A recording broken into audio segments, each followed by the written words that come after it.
What's up? What's up? It's time for Done Way Past Funny with your host, G.D. Fenderson. Join us as we take a look back at the early works of seasoned comedians before they were seasoned with this week's guest, William Conway. It's time to get down and get dope with Done Way Past Funny. Hi, I'm G.D. Fenderson, certified French humorist and host of Done Way Past Funny. Thank you for joining us as we continue our interview with William Conway. Enjoy. Well, and even like one of the biggest realizations that I had to make is that um that's the whole slow down thing, not stepping on your laps, all of that stuff. That's real basic stuff. It really, really is. But like when you're new or when you've been out of the game for a minute, like it's so easy to fall into those. And like I do space fillers all the time, and I say you know what I mean all the time, which I want to eradicate that from my vocabulary so bad. I know that I still say that like almost almost all the time. It's really maddening. Now, um, the shit, I forgot now. Yeah, there was one guy I watched, young guy, and he had a good joke, but people didn't laugh at it. Okay, it was his first joke. It was his opening joke. It was a well written joke, but nobody laughed. And he immediately dropped his head like this, and the rest started doing the show like this, and taking his feet and just sliding his feet back and forth around the mic Right. stand. And I wanted to yank him right then and say, "What? No, no!" So after it was done, after he was done, I said, "Look, let me tell you something. Your opening joke was a good joke. Sometimes people aren't going to laugh. Don't Right. get rejected." I said, because when you do this, you lose your audience. And now you're up Yeah. there for like 5-6 more minutes and you're Yep. torturing them, you're torturing yourself. I said, keep your head up. I said, practice keeping your head up no matter what the audience does. You do not let them know that you've been beat. Right. Don't be beat. Keep performing. Give them a show. Yep. No. Yeah, I What totally we do agree. is not easy. What we do is not easy. It looks like it's easy, and it seems like it's easy because people don't pay us worth, but that's Right. a different story. Mm. So now the prison guy that you know that you make a good comedian. I'm just teasing. No, no, I'm just teasing. I was just because you was so you were supposed to be performing this week out of town, but you didn't. You're not because well, did you take a test? Did you get a test? Do you know if you have COVID? No, I didn't go. I didn't go get tested. I'm not insured, and it's $20 for that test. So I'm just going to quarantine with my wife, just to err on the safe side. Okay. I mean, I don't feel sick, but like I said, it also affects us financially, her being out of work and stuff. But I was going to be working on music. I wasn't doing shows. I was going to be Okay. doing some music stuff. I'm trying to get the background because I do music also, and so I'm trying to get some backing tracks for the rest of my album done. So, Okay. So before, because in the beginning I said to you, I want you to tell people a little bit about yourself, and I forgot to tell you to put out all of your tags for like oh Instagram, shoot, YouTube, yeah, stuff like that. So okay, before, yeah. So, yeah, yeah. you can And the that, the and thing I'm most active. wait a minute, just 1 second. That thing you do on music, I forgot what it's called. That you do have like that. So is it called Starscaper, Oh, Star Starfinder? Maker. Yeah, Yeah, that thing. Don't forget to mention that one. yeah, okay, yeah. So, thank you. I appreciate that. The thing I'm most active on is Facebook. You can find me at William Conway. You can also join my fan club page, which is Conway's Cool Kids. Those are both on Facebook. You can find me on Instagram at Conway Comedy 81. And then all my music is under the one will see spelled out The One Will See, and you can pretty much stream the three singles that I have out now on whatever you listen to music to, Spotify, iTunes, YouTube, whatever.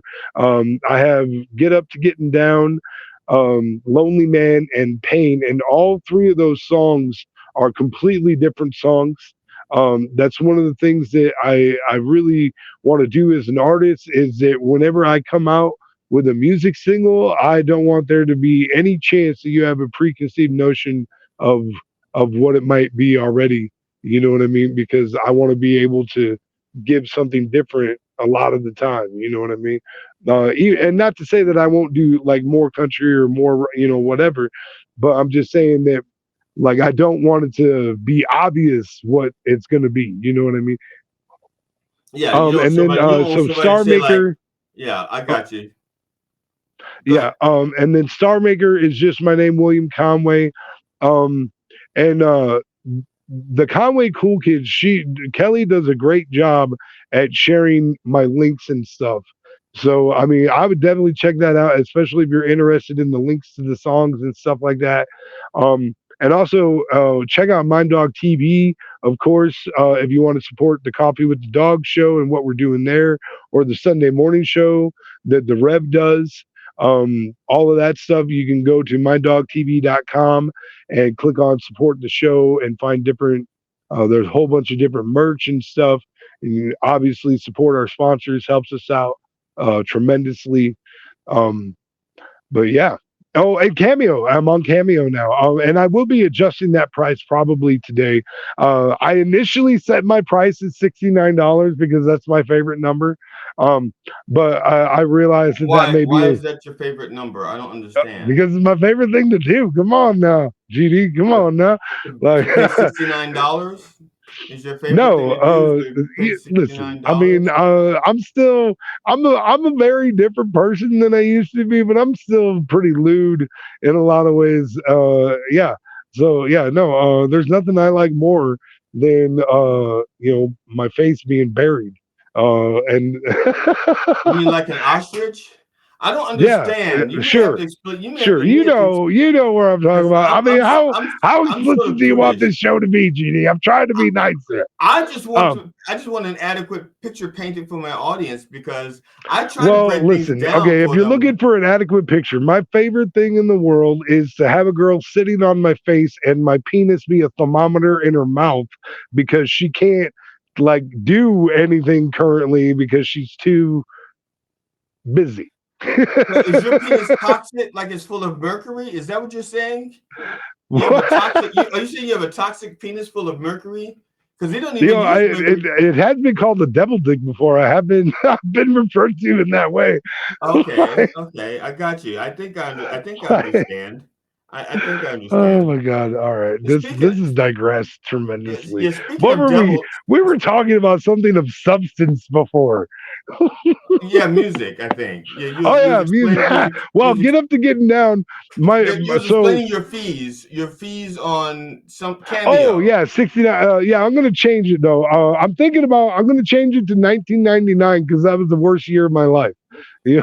That's the year that Prince wrote that 1999. Was that That's a it? great song. That is a great song, It is. and Yeah. I do love me some Prince. Yeah. Yeah. That. Now, do you like Prince before he died or after? I'm just teasing. No, some people. No, some people. He lives on, bro. Yeah, no, like, there's some people actually they just go once somebody dies. Well, no, actually, it'll be different with Prince. Prince actually was sort of a nasty person, but like Michael Jackson was notoriously famous for I forgot he did some bad stuff, I think, or accused of bad stuff. I'm not sure, but the thing is, once he died, it became like some of the things got forgotten. You know what I'm saying? People get sanctified once they get dead sometimes. Well, I mean, yeah, no, that definitely does happen for sure. But in Michael Jackson's case, I don't know. Those things became less believable to me as time went on. Especially some of the more interviews I watched of him, the less I really believed those things. Was some of his behaviors questionable? Sure, I would say that. But I don't think that he was harming people. You know what I mean? I think that he was just a very confused person because he'd been in the limelight since he was fucking 5. Oh, And how do see, you be normal I when that's true? he harmed me as a child. He harmed me as a child. He did. Because you know how hard okay, it's not that I was like a great talent as a child, but I was a good mimic. So I could mimic a lot of singers as a child, and I could mimic a lot of dancers. But I had a very untalented family. Okay, I had like my family, they couldn't dance, they couldn't sing, and so I was like, no, it's not fair that he should have like 9 siblings. They can all dance and sing and play instruments, and I have a family where I'm the only one that can sing and dance. It's not fair. And because I can dance, they think I'm gay, and they don't want me to dance anymore. That's not right. So yeah, Right. so he harmed me. Yeah, and then everybody be like Michael Jackson. I'd be upset because like I can dance like that. They're like, oh, shut up. Shut up. You just jealous. It's like I can't dance like that. Oh, shut up. Right. You're just They jealous. didn't want to. We don't want to hear about you and your Right. talent. Right. We Yeah. don't want to hear about you and Yeah. your You know, drug addled it family. yeah, Yeah. no, it sucks. It sucks when that's the case because I Yeah. kind of know what that's like. You know, like my dad, he was the kind of person that just was like waiting to shit on your fucking Cheerios. You know what I mean? Like And to this day, yeah. you So don't eat Cheerios. To yeah, this day, when you eat Cheerios, you eat it like this. Because yeah, no. just very yeah, very scared. Uh, I was gonna mention something and I forgot what it was. I don't know what happened. Uncle shitting on your chairs because you can understand about people not. I forgot. Anyway, let's do this. Let's do this.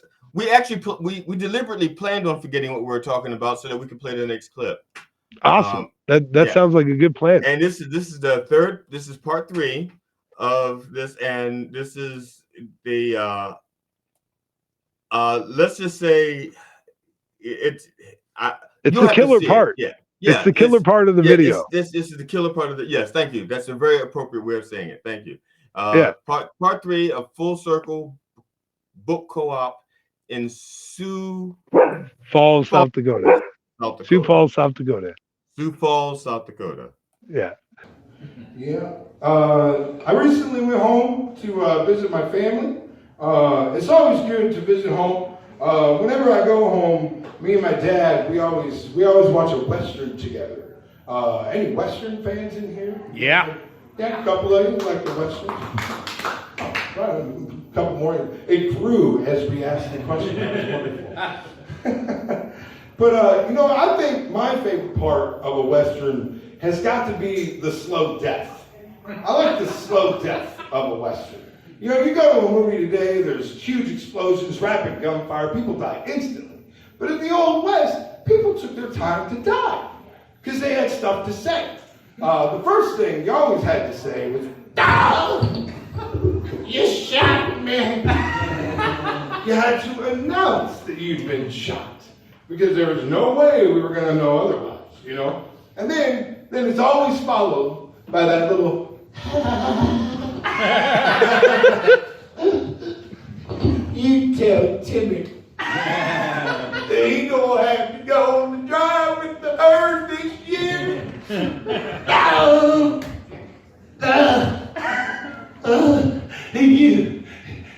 You tell my wife Mabel that she's a good woman.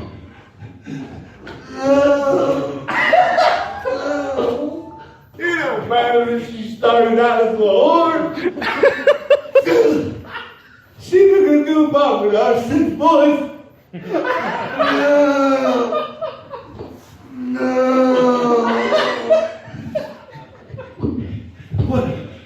One last thing before I fade on into the wild blue yonder. You remember that train ride in 1969?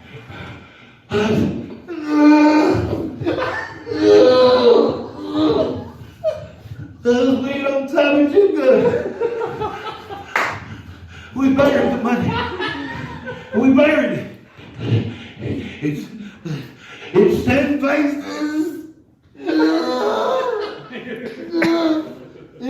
Mike Tyson. That's the outhouse. Leo. Leo.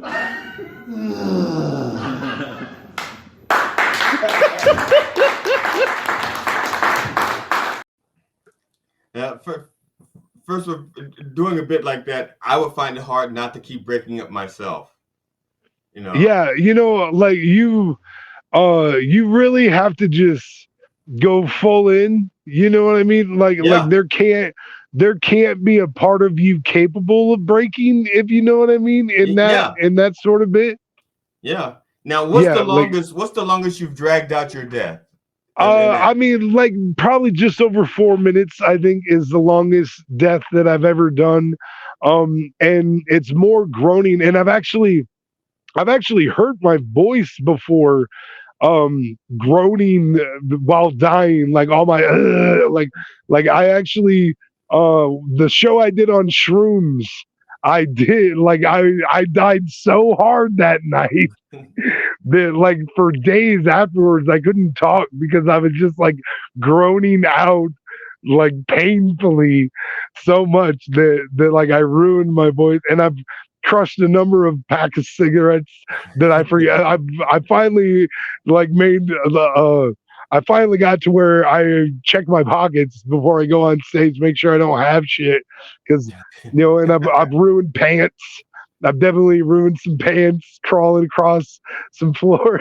Now, I was gonna Like, say that because a lot of people don't realize. A lot of people don't realize that a lot of comedians, a lot of times, sometimes we're performing comedy in places that are not stages, like there. right. Okay, and so and like you, I do act outs, and so I have had scenes where I'm crawling on the floor, and then I'll find something, go like, oh, ooh, what is this on the fucking floor? But you don't want to break you don't want to break character, and you just like roll and go like, and but you keep going, Yeah. So Oh, I've what's kicked the my worst thing drink off the stool before. That's happened. you? Like, and I just kept going like I didn't do it. Like, yeah. But yeah, that I remember that now. Like, I was super pissed about that. Like, Now, I'm gonna tell you the but most hardcore, and this affected me in because I saw something on television, probably like in 1970. I saw it, but the footage that I saw was in black and white. So this is an old footage, and it was of Judy Garland performing, and it was just something about not that she was performing outdoors in an amphitheater. And the camera is like on a mid shot like this. And if you watch closely, you can see a moth fly into her mouth while she's singing. And huh. and she catches the moth and holds it and finishes the song. You say, and when I saw Uh-uh. that, I saw that, I'm and, freaking the and fuck out. and I'm thinking to myself, that is so professional. Yeah. I want to be that professional if because I thought I was talented enough to be like, it was just that my Ugh. family was holding me back. But but I thought if I ever made it on stage, I want to be that professional or something like that. Now, I didn't say I wanted a moth to fly into my mouth. I'm not saying that. I'm just saying that I want to be that professional that when shit goes wrong, nobody knows. And if it Yeah. wasn't caught on film, people Right. you would not have known. I wouldn't have Right. known. And it's not going to see afterwards. She goes like, "Hey, everybody." No, she did. No, nobody. It was like none the wiser. If it was not caught on film, we Google it. Matter of fact, I'm going to if I can. I'm see if I can find that on YouTube and put it inserted in here so people understand what I'm talking about. Because Yeah. that is professionalism. I'm sorry. Yeah. No, that's next level professionalism right there. So, what's the worst thing that's happened to you on stage? I had one guy. I'm gonna tell you this with a friend of mine, and I can tell you because he does it. He talks about this story in one of the interviews on Done Way Past Funny. A guy named Ken Sons. He was talking about the very first time he took the stage. They did act outs, and he had like 3 changes of clothes, but he was wearing them all at once. so that he could like take off a pair of pants and a shirt and then be the next character. Right. And when he runs on stage, his pants gets caught on a hook and his pants rip off and it pulls him down to the ground and he falls. So he literally falls on his face the first time he took the stage. You know, Wow. his first time going on stage and he falls down and the audience laughed, just bust us out. So, and he goes, at that moment, that's when he realized, I got a job to do. I have to keep these people laughing. Right. Well, and so I'd say for me, it happened just this past year. Um, at the last comic standing that they did for Sioux Falls, the like Sioux Falls edition of Mm-hmm. Last Comic Standing, it wasn't associated with the network show. They just did their own version of it. And I was one of the finalists for that. And I ended up tripping over a speaker before I even told a joke. So like and it really, I bounced back from it right away and just got into my set. And for in my opinion, all things considered, I feel like I had a pretty decent set, because like that's a that's a super hard thing to overcome, especially when you think about the moment. This is probably one of the biggest competitions Sioux Falls has done for a while. It's definitely the biggest comedy audience that the local scene has had in a hot minute, because we had over 400 tickets sold that night. So it was a packed house at a venue that we don't ordinarily get. And I was closing the show. I was the last performer that night. And, the first laugh I got was at my expense and not at my humor. Yeah. You know what I mean? That's an immediate shot to your confidence that you have to overcome in front of 400 people. You know what I mean? And so the fact that I still performed and did decent that night, I'm very happy with. But like it was definitely like I was mortified that it happened for sure. Now I know like there are stories of Chevy Chase with some of the falls that he did on Saturday Night Live being injured and continuing to perform. Um, I can't remember. I thought there was one where he was actually physically cut, or was that? I'm trying to think that somebody was like bleeding. I wonder if that was that Dan Aykroyd. I'll have to ask somebody who knows more about these things now. I'll Google it. I'll Google it. But but there are people out there who actually get physically hurt while they're doing this stuff, and they just have to keep on going. Yeah. Yeah, yeah. I know the first 3 years. Let me see. First, I started in 2014, so 2018 I think was when I had my surgery to fix my knee. So the first 4 years that I did comedy, I did it without cartilage in my right knee. So Oh I wow. wasn't, and I didn't do drugs. I didn't because because I operated heavy machinery. So for like years, for like 6 years, I had no cartilage in my knee, and I was in constant pain. And that's how I did comedy, also in pain. And I was doing act out, so I might crawl around on the floor, and I'd always have to maneuver my crawling around so that I always wound up getting up near a stool because I couldn't get up Right. without the Sure. stool. So I had Sure. to strategically plan those things out. But uh, when I finally got the knee fixed, I was not convinced that I could do comedy without being in pain. It's like Interesting. I'd never done comedy and not been in pain before, Right. and I was so nervous. I was so nervous I wasn't going to be funny because I didn't have my pain, you know. And that's nothing here nor there. And I don't even know where I went there. I apologize. No apology necessary, bro. So, is there like a joke that is really really good, but it's just not getting the response you want? Like I'm just. You know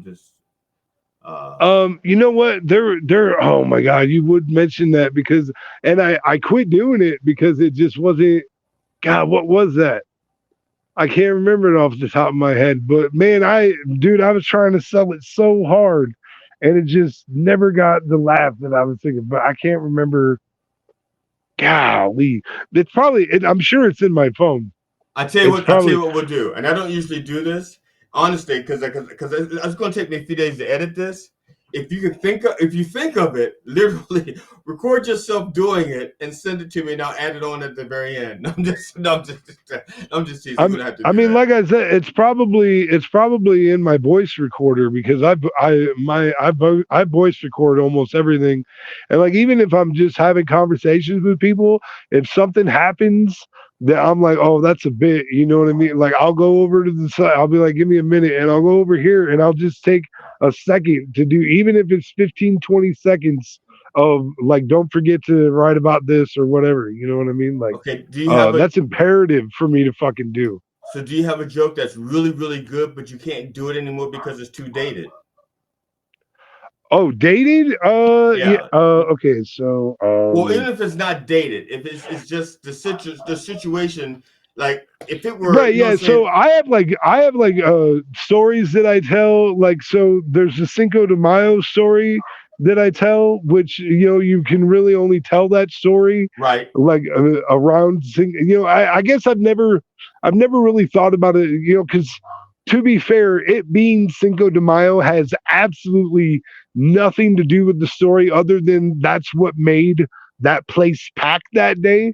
Right. But there was like a story that I tell about a friend of mine locked her keys in her car, Mm-hmm. right?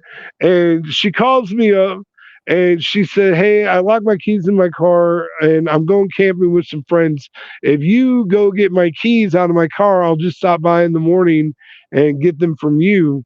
Because she knew that I would be able to get into a locked car. And so my girlfriend at the time, what? I'm just laughing because somebody Right. knows you have that skill set. Yeah. It's known that I can do this, right? And so my girlfriend at the time and I and my roommate are about to go to a movie. And so we pile in the car. I got an outstretched coat hanger and I have like a little pry bar on it's like a little pry bar on one end and on the other end it's like this tiny little hammer, right? And so she takes you to where this vehicle is going to be. It's completely fucking packed in this place. And so, like, I get out of the car to try and find the vehicle. She goes to try and find a parking space. I find the car. And then I find a parking space like right across from there and like two spots over. So I go over and I stand in this spot. Now remember, it's super packed out here. There's tons of people. People are trying to find spots, right? Mm-hmm. I call her on the phone. I'm standing in this spot and I'm like, hey, I found the car. I found a spot. Get your ass over here. Somebody's going to try and take this. And she's like, oh, I see you. And she's like off over this way. She's like, oh, I see you. And just then there's this other car that starts coming from the opposite direction, and they're going to try and pull in this spot, right? And so I do what any douchebag would do, and I laid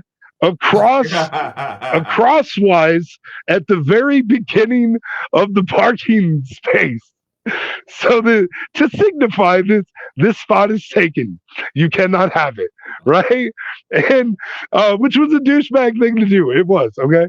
All right. Now I have the hanger and that pry bar in my I have that on my person. That's with me. Okay. Now this guy still like nudges towards me, and I just want to preface this is back when I was still pretty fucking crazy. Okay.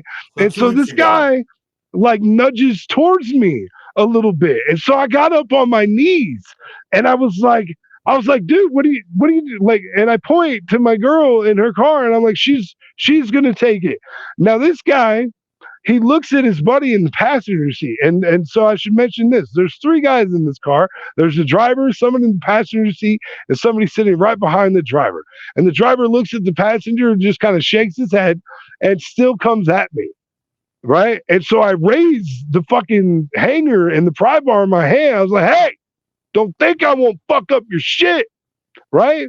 And he looks at his buddy again and he shakes his head again and he nudges towards me again. And does this look like a face that is fucking with you?